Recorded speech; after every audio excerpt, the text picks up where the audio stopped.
Test is in 4 parts. Part 1, Part 2, Part 3, and Part 4. Now look at Part 1.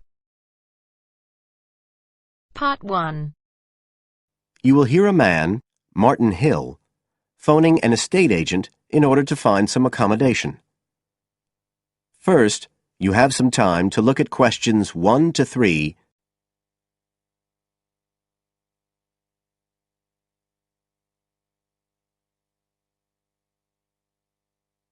Now we shall begin. You should answer the questions as you listen, because you will not hear the recording a second time. Listen carefully and answer questions 1 to 3.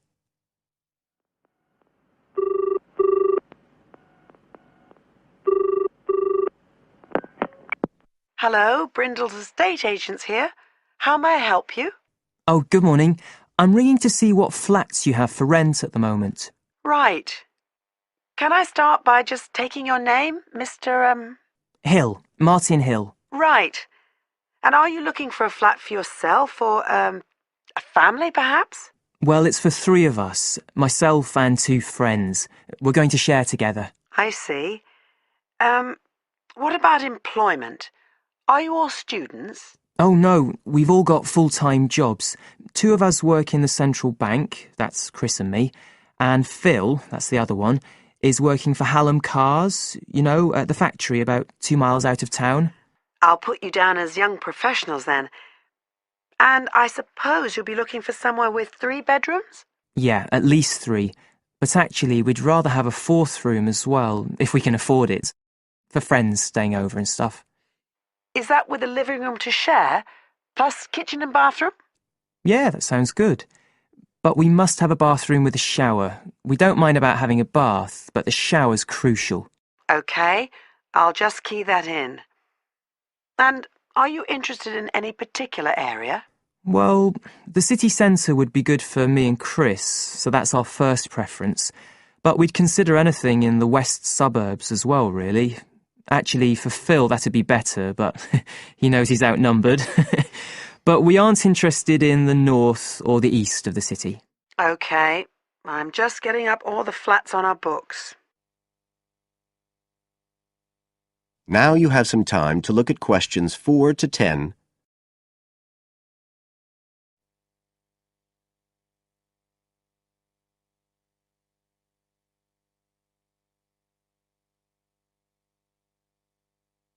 Now listen and answer questions 4 to 10.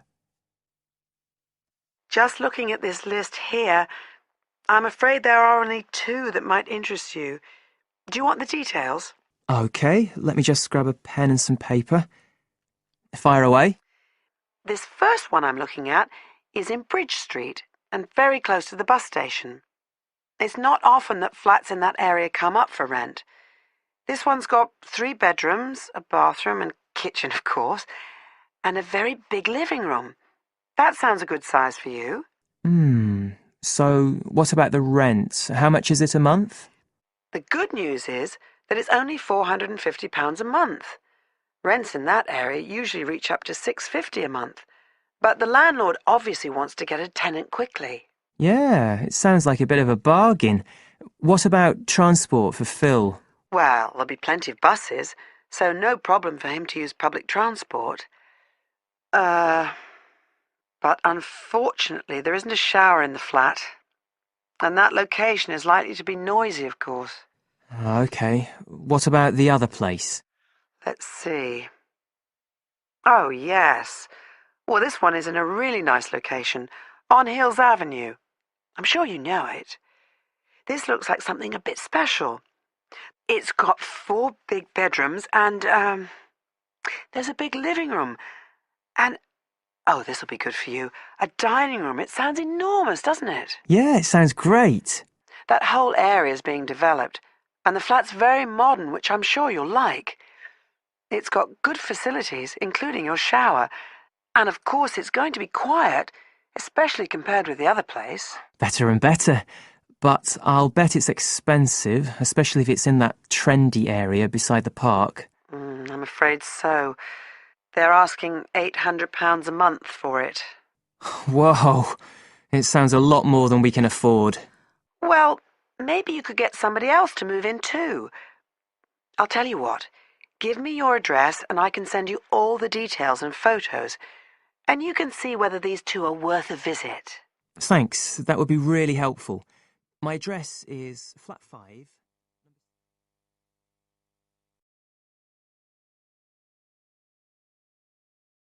That is the end of part 1. You now have half a minute to check your answers.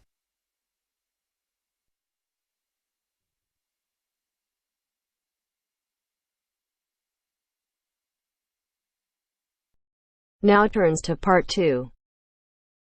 Part 2. You will hear a tour of a newly renovated health club. First, you have some time to look at questions 11 to 15.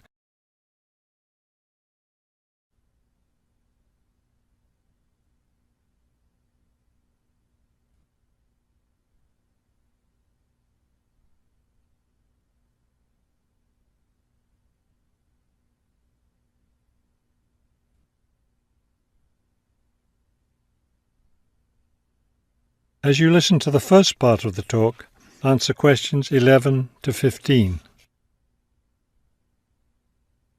Thank you all for coming to see the new renovations to the Hertford Health Club. I know you'll be as pleased as I am to see the wonderful results of our months of hard work to improve the club and bring you the best facilities ever. We'll begin in here with the swimming pool. You'll notice the new colour of the adult pool, a lovely cool green. Now walk over here and look at the children's pool. It's the same green, but as you see, with brightly coloured sea creatures painted everywhere. Both of the pools needed painting, not only for maintenance, but I think the new colour greatly improves the atmosphere of this part of the club. Next, let's take a look at the locker rooms. Don't worry, there's no one using them just now. Doesn't it feel roomy in here? We've expanded both the men's and women's locker rooms, so now they'll be much more comfortable to use. There are bigger lockers, a good deal more room in the dressing area, and more places to store extra towels and equipment. Be careful as you walk through here. The floor's just been polished and may be a bit slippery. Let's go up to the exercise room next. Here, you'll notice a new floor. Walk on it. Doesn't that feel comfortable? It's a special material, softer than the old floor, an ideal surface for jogging and exercising. They had to move all the exercise equipment out while they were working on the floor, but don't worry, it will be brought back in before the end of today. Let's step outside now and look at the tennis courts. We haven't done a great deal here except to the equipment. We replaced all the nets and the ball throwing machine. Otherwise, everything is the same as it was before. Let's walk down this hallway, and here we are at the club store in its new location. We thought here by the entrance was a better place for it than where it used to be by the swimming pool. But it still has all the same items for sale, sports equipment and clothes in the club colours. Before you hear the rest of the talk, you have some time to look at questions 16 to 20.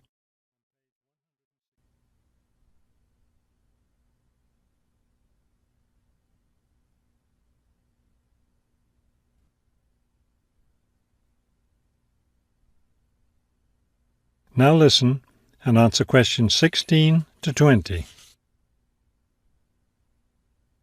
We're excited about the upcoming activities and events to take place in our newly renovated club. Now that the pools are ready for use again, swimming lessons will begin tomorrow for both adults and children. If you haven't signed up yet, you can stop by the office before you leave today and put your name on the list. If you're a tennis player, you'll be interested to hear about the tennis competition coming up on Wednesday.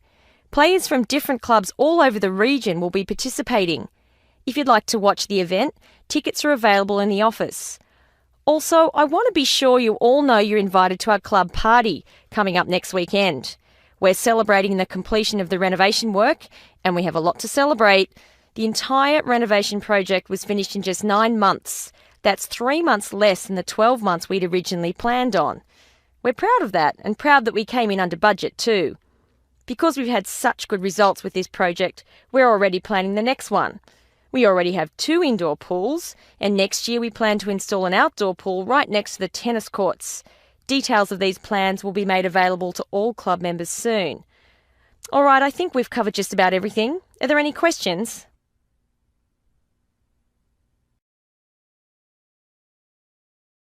That is the end of part 2. You now have half a minute to check your answers.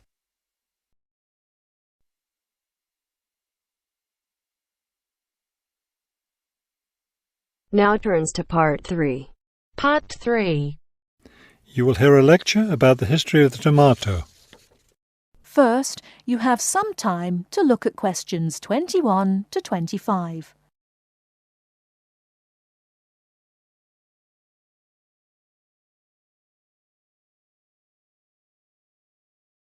Now listen carefully and answer questions 21 to 25.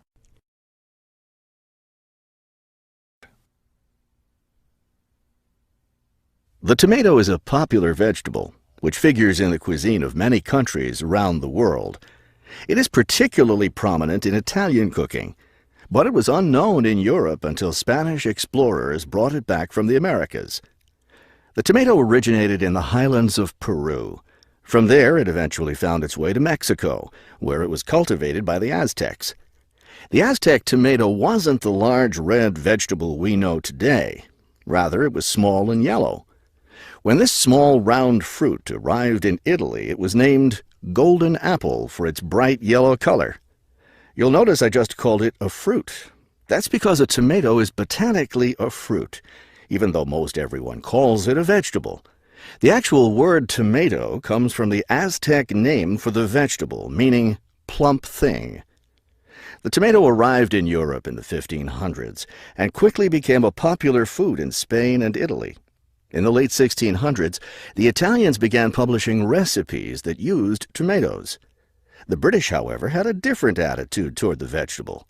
It was grown as an ornamental plant in Britain in the 1600s, but it wasn't eaten because it was thought to be poisonous. It wasn't until the 1700s that tomatoes became part of the daily diet in Britain.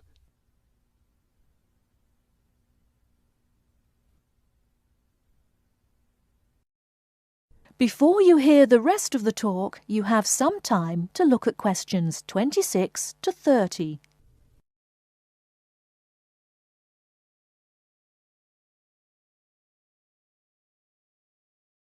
Now listen and answer questions 26 to 30. In the United States, tomatoes were also used as ornamental plants rather than as food for a long time. This attitude began to change in the 1800s. In 1806, a gardener's calendar mentioned that tomatoes could be used to improve the flavor of soups and other foods. Thomas Jefferson did much to enhance the tomato's reputation as a food. He first served tomatoes to visitors at his home in Virginia in 1809. Then in 1820, a man named Robert Gibbon Johnson decided it was time to discard once and for all the idea that tomatoes were poisonous. To prove his point, he ate 1 kilo of ripe red tomatoes in public. 2,000 people gathered to watch this feat, which took place on the steps of the courthouse in Salem, Massachusetts. Amazingly enough, Johnson survived this stunt. The popularity of the tomato as a food began growing rapidly. Soon people all around the country were eating tomatoes. By the 1830s, American newspapers and magazines were publishing thousands of tomato recipes. However, all those recipes involved using tomatoes in some cooked form. Tomato salads and sandwiches were still unknown. It wasn't until a century later, in the 1930s, that it became popular for people to eat raw tomatoes. That is the end of part 3. You now have half a minute to check your answers.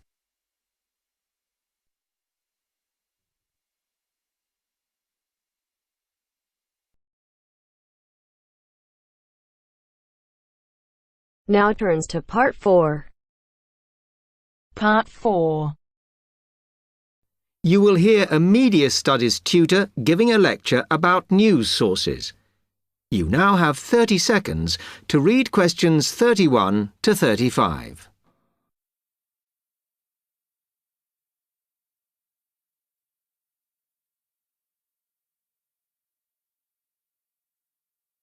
Okay, now many of you will have heard about the predicted death of newspapers, as people increasingly access the TV and the Internet for their news. Today, I want to look at the USA, which has very advanced news sources, to see if this is actually true. In the USA, the main news sources without doubt are TV, the Internet, and the press. That is, traditional newspapers. And although they are each surviving and growing, they are also changing. Obviously, TV news has been around for a while, and the early evening bulletins when people get in from work are very popular. I suppose we traditionally think of the morning newspaper arriving on our doorstep with the daily news. Interestingly, this is not borne out by the statistics, which show that readership in the U.S. is much higher when people have time to relax, when they're not working, especially on Sundays. The Internet is also a popular weekend activity, but shows no variation with weekday access. So people are using the different sources in different ways. Interestingly, local radio has been hit less by the grip of quite strong local newspapers than by the Internet, which is seen to offer a better regional service. But just because the Internet is seen as the new force in news media does not mean it is dominant. Television has, of course, been global for a while. But now technological changes, which have fueled the rise of online news, have also allowed newspapers to print and distribute editions across the world. In fact, Internet news, which is seen as the big competitor for traditional markets, does not offer that much variety. Often, the sources are the online versions of the newspapers, whereas television, in order to offer something different, has had to come up with a much more mixed bag of reporting, from hard news to light reports on celebrity events. Another issue is reliability. The Internet is virtually unregulated, so anything can be reported there, whether true or not. Journalists on newspapers have fought a long, hard battle to fight intervention and to retain the freedom of the press. Television, however, is seen as critical to political power and has become subject to harsh controls about what it can or cannot say. You now have 30 seconds to read questions 36 to 40. Now, one very critical factor in keeping newspapers alive and well in the USA has been their approach to advertising. Obviously, newspapers are heavily dependent on advertising revenue, and they have become more and more imaginative in what they offer, in order to make sure that advertisers use them and not other news sources. This has meant that, contrary to popular belief, newspapers now have a significantly higher profit margin than the rest of American industry. So, how have they managed to raise advertising revenue in this way? Well, they have put a lot of effort into developing and maintaining a very strong association with the retail trade. And they've come up with a winner. A critical tool in their sales plan has been suggesting that the adverts they run can have vouchers. This has been enormously effective because they have found that not only do more people buy the paper to get the discounts, but also that this inevitably means much higher sales for the clients who advertised. As well as doing this, the newspapers have also introduced aggressive sales campaigns over the last few years. This has resulted in a significant and continuing rise in the number of advertisers prepared to pay the extra for full-page ads. So, what I would like to move on to